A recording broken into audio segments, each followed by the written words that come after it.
ឯកឧត្តមអភិសន្ធិបណ្ឌិតសសុខាផ្ញើសេចក្តីអរគុណគ្រួសារកងកម្លាំងដែលមានស្វាមីភរិយានិងកូនចៅលះបង់ពេលវេលាដើម្បីថែរក្សាសន្តិសុខនាឱកាសឆ្នាំថ្មី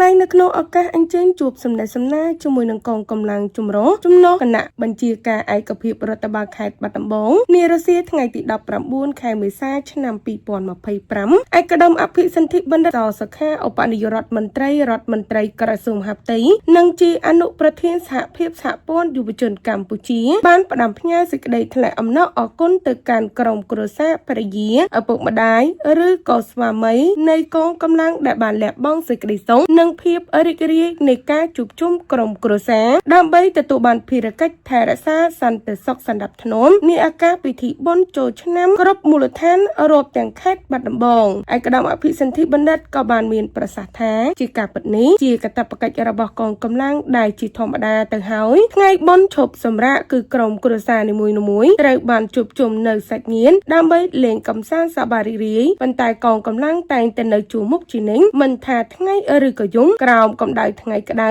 ក្រោមដំណក់ទឹកភ្លៀងក្តីដើម្បីធានាថែរក្សាសន្តិសុខសណ្ដាប់ធ្នាប់ជូនប្រជាពលរដ្ឋពលគឺពេលវេលាដែលប្រជាពលរដ្ឋទូទាំងប្រទេសកាន់តែសប្បាយរីករាយគឺជាពេលដែលកងកម្លាំងទាំងអស់កាន់តែមានការទទួលខុសត្រូវខ្ពស់បើតាមឯកឧត្តមអភិសន្ធិបណ្ឌិតរួយ៉ាងនៅក្នុងឱកាសបុណ្យចូលឆ្នាំថ្មីប្រពៃណីជាតិកន្លងទៅនេះកងកម្លាំងទាំងអស់បានចូលរួមចំណែកលះបង់យ៉ាងធំធេងលើសពីតួនាទីរបស់ខ្លួនលើសពីការទទួលខុសត្រូវកម្រិតរដ្ឋបាលប៉ុន្តែនេះគឺជាការទទួលខុសត្រូវរួមទាំងសេចក្តីសុខនិងសុវត្ថិភាពជូនប្រជាពលរដ្ឋស្របតាមមាគ៌ាដឹកនាំប្រកបដោយគតិបណ្ឌិតរបស់សម្ដេចមហាបវរធិបតីហ៊ុនម៉ាណែតនាយករដ្ឋមន្ត្រីនៃកម្ពុជាដែលបានគិតគូរពីសេចក្តីសុខសុវត្ថិភាពនិងបង្កលក្ខណៈជំរុញឲ្យគ្រប់មូលដ្ឋានមានការរៀបចំឲ្យបានល្អប្រសើរនៅកម្មវិធីកម្សាន្តសប្បាយឆ្នាំថ្មីនិងកម្មវិធីដទៃទៀតនៅតាមមូលដ្ឋាននីមួយៗជាថ្មីម្ដងទៀតឯកឧត្តមអភិសន្ធិបណ្ឌិតនៅក្នុងនាមអនុប្រធានសហភាពសហព័ន្ធយុវជនកម្ពុជា